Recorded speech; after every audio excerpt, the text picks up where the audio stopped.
That's right. So I will be brief. It's been a fantastic day so far. You can hear that my voice is being thrown. It's being delivered from across the room. I am from IBM, and we are a self-insured company. So healthcare and health costs are a big concern for us. We definitely feel the pain. We have an aging workforce.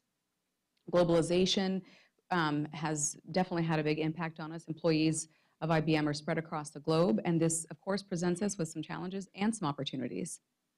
John talked about the workplace a good deal, and I agree with you wholeheartedly, and many people have already said earlier in keynotes this morning that there are a number of wonderful technologies, but the costs of these do present issues.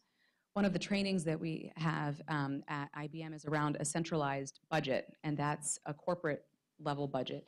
So managers, hiring managers don't have to worry about the cost of providing accommodations or assistive technology.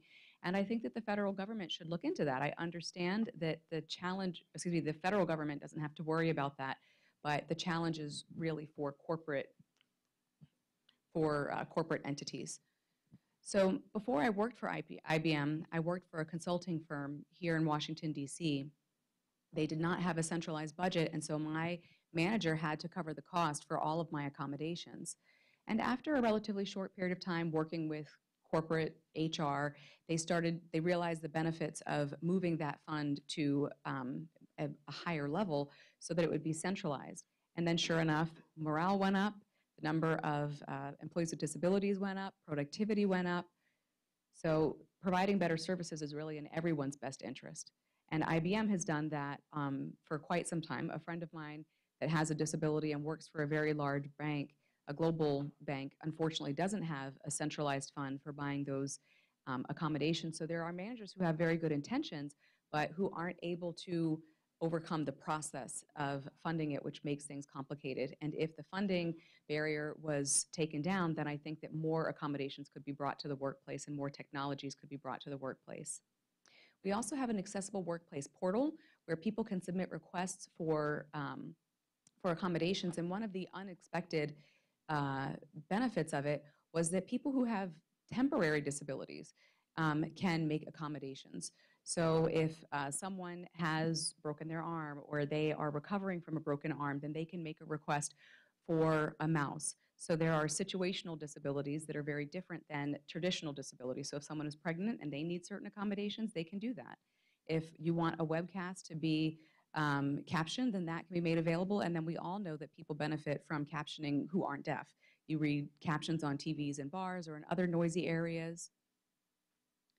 I think that if the corporate world can recognize that there are benefits to providing these sorts of accommodations that benefit everyone, then people can also learn from that.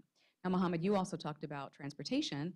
One thing IBM has done with the New York City Metro office is that we built a prototype called Access My City. Mohammed, you seem to be familiar with that. And that makes it so that someone who is a wheelchair user, if they want to access a train, then they can check that metro station to see if the elevator is in service. If it's out of service, then they can adjust their trip accordingly.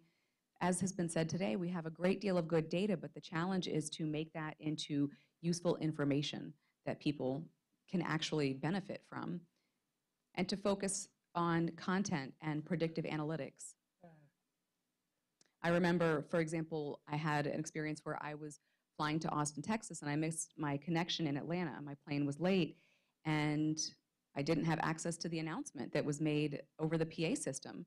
I'm sure that other people may have missed this flight too, but if I had something like Access My City, that could have captured that data and made it into useful information. And if that story could be put into some portal so that someone else can learn from it, if they're developing a system, then we can make people's frustrating experiences turn into beneficial ones for other ones. So I'm really excited for what the future has to hold. Thank you for inviting me, and I've enjoyed starting the day with you.